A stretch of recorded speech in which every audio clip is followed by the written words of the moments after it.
Cerita Filter Kehidupan menggambarkan konflik rumah tangga akibat pengaruh media sosial yang mengikis kebahagiaan sejati. Dari sudut pandang psikologi agama Islam, konflik ini dapat diuraikan melalui beberapa prinsip berikut. Konsep happiness dalam Islam versus kebahagiaan semu media sosial. Dalam teori psikologi Islam, Islam mengajarkan bahwa kebahagiaan atau sa'adah bersumber dari kepuasan batin atau qanaah dan kedekatan dengan Allah sebagaimana dicantumkan dalam Quran Surat Ar-Ra'd 28. Media sosial dalam cerita ini menciptakan kebahagiaan semu melalui validasi eksternal, seperti likes dan komentar yang bersifat sementara.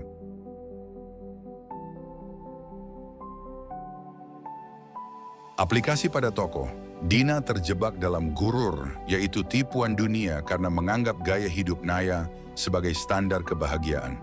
Raka mewakili sikap zuhud atau tidak terikat oleh materi, tetapi kurang mampu mengkomunikasikan nilai ini dengan efektif. 2. Ghibah digital dan dampaknya pada psikologis.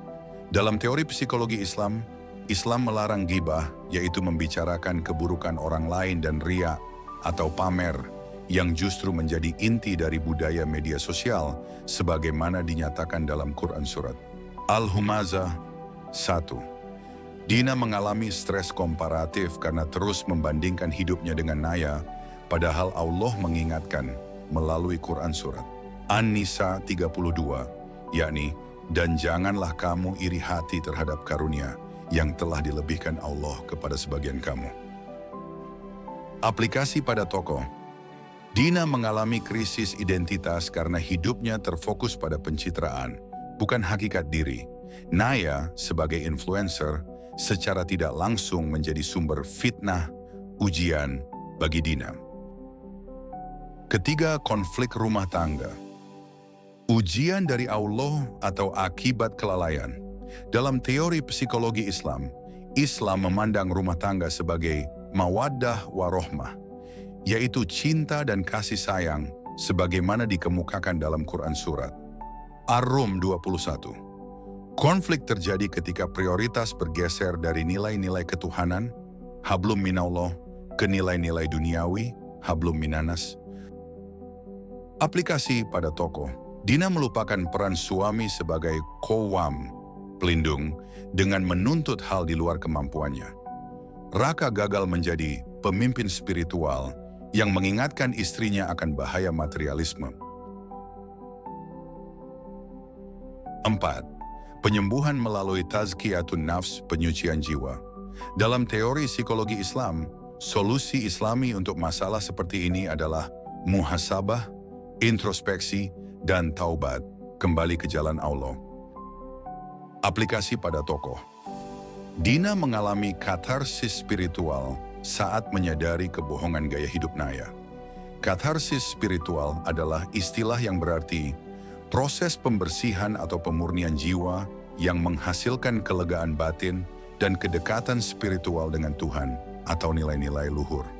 Rekonsiliasi dengan Raka mencerminkan sulh, perdamaian yang diajarkan Rasulullah dalam rumah tangga.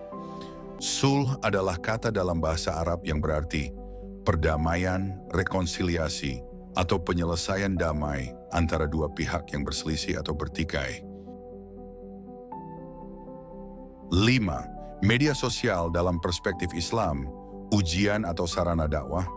Dalam teori psikologi Islam, media sosial bisa menjadi silaturahim digital jika digunakan untuk kebaikan, sebagaimana dikemukakan Quran Surat Al-Asr 1-3, yaitu demi masa. Sesungguhnya manusia itu benar-benar dalam kerugian, kecuali orang-orang yang beriman dan mengerjakan amal saleh, serta saling menasihati untuk kebenaran dan saling menasihati untuk kesabaran.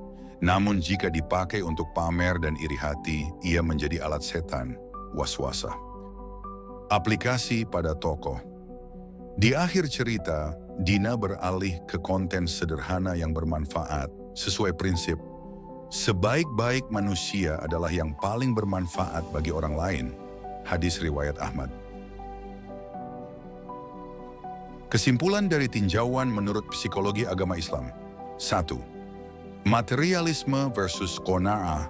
Konflik di neraka terjadi karena perbedaan orientasi kebahagiaan, dunia versus akhirat. 2. Validasi sosial versus ridho Allah. Dina mencari pengakuan manusia, padahal Islam mengajarkan ikhlas. 3. Solusi yang dianjurkan secara Islami, yaitu A. Syukur menerima rezeki yang telah Allah beri. B. Sabar, tidak tergesa-gesa mengejar dunia. C. Komunikasi yang baik, Raka seharusnya lebih lembut dalam menyampaikan nasihat. D. Pesan akhir, hidup bahagia bukan tentang terlihat sempurna di mata manusia, tapi tentang merasa cukup di hadapan Allah.